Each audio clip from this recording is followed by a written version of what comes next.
Namaskar, welcome back to my YouTube channel. আজি class 3ৰ পৰিৱেশৰ পাঠ 10ৰ আকাশৰ কথাৰ প্ৰশ্ন উত্তৰ তোমালোকক লিখি দেখুৱাম। প্ৰথমে এটো পঢ়ো। গাঁও আহা পুৱাতেই উঠি আকাশলৈ চালো, ৰঙা এটা বল যেন বেলিটো দেখিলো। লাহে লাহে বেলি ককাই ওপৰলৈ যায়, পোহৰ বেছি ৰ'দ বেছি গৰম লাগে ভাই। তৰাবোৰ দেখিলো নিশাৰ আকাশত তীৰ বেৰ কৰি থাকে জোনবাইৰ লগত। এতিয়া চোৱা দিনৰ আকাশ কি লিখা আছে। ওপৰত দিয়া পদ্যটো পঢ়া আৰু ছবিকেইখন চাই দিন আৰু ৰাতিৰ আকাশত কি কি দেখা পোৱা যায় তালিকাখনত লিখা। দিনৰ আকাশত কি দেখা আছে? আকাশত সূৰ্য লিখিবা। ৰাতিৰ আকাশত চন্দ্ৰ তৰা চন্দ্ৰ আৰু তৰা।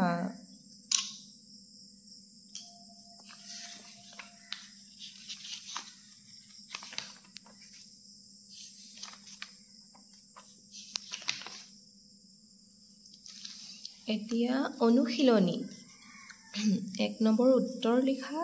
ক নম্বৰ চন্দ্ৰটোৰ আকাৰ সলনি হৈ থকাৰ কাৰণ কি? এইবোৰ প্ৰশ্ন উত্তৰ তোমালোকক লিখি দেখুৱাইছো।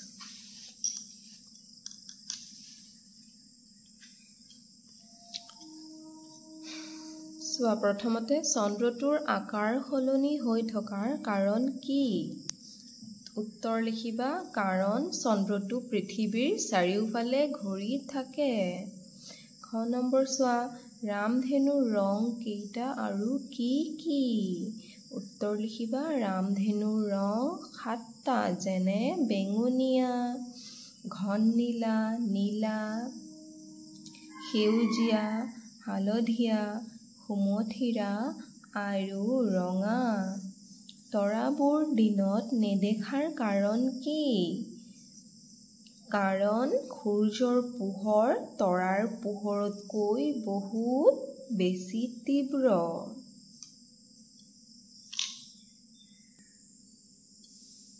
এতিয়া 2 নম্বৰটো চোৱা। শুদ্ধ উত্তৰটো বাছি উলিয়াই ৰাইট চিন দিবা। ক নম্বৰ চোৱা পৃথিৱীৰ আটাইতকৈ ওচৰত চন্দ্ৰ সূৰ্য তৰাবোৰ আছে।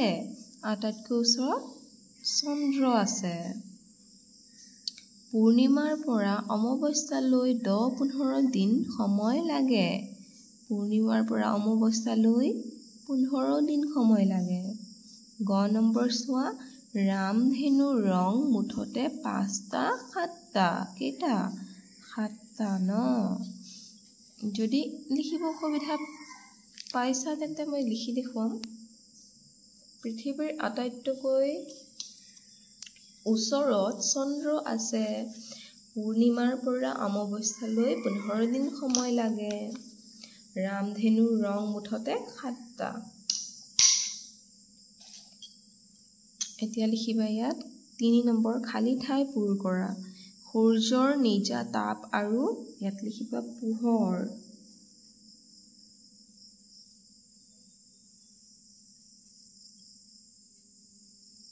নেক্সট তৰাবোৰ আমাৰ পৰা বহুত দূৰত।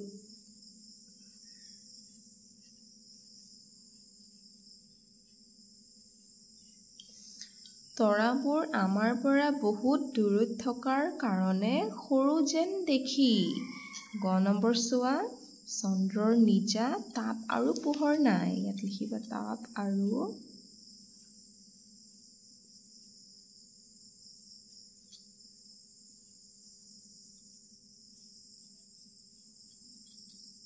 পোহৰটো ইয়াত লিখি দিবা।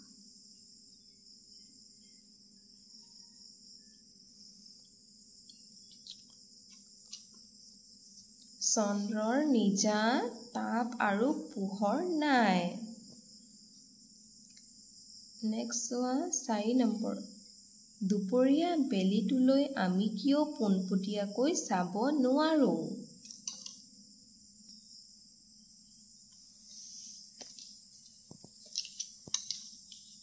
দুপৰীয়া বেলিটোলৈ আমি কিয় পোনপটীয়াকৈ চাব নোৱাৰোঁ? কাৰণ বেলিৰ তীব্ৰ পোহৰ চকুৱে সহ্য কৰিব নোৱাৰে। এতিয়া 5 নম্বৰ চোৱা, পৃথিৱীৰ পৰা চালে সূৰ্য আৰু চন্দ্ৰক কেতিয়া একে আকাৰ যেন কিয় লাগে? উত্তৰ লিখিবা। পৃথিৱীৰ পৰা চালে পূৰ্ণিমাৰ দিনাখন সূৰ্য আৰু চন্দ্ৰক একে যেন লাগে। এতিয়া চোৱা 6 নম্বৰ, সৌৰজগতৰ ছবি আঁকা। 6 নম্বৰৰ উত্তৰটো তোমালোকে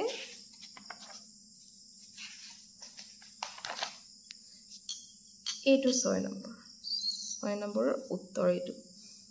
এই ছবিটো আঁকি দিবা। সৌৰজগতৰ ছবি হয় ন, এই ছবিটো আঁকি দিবা।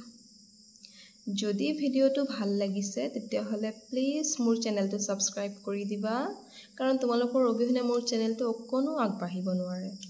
যদি ভিডিঅ'টো ভাল লাগিছে লাইক কৰি দিবা আৰু বন্ধু বান্ধৱীৰ সৈতে মোৰ ভিডিঅ'টো শ্বেয়াৰ কৰি দিবা। ধন্যবাদ।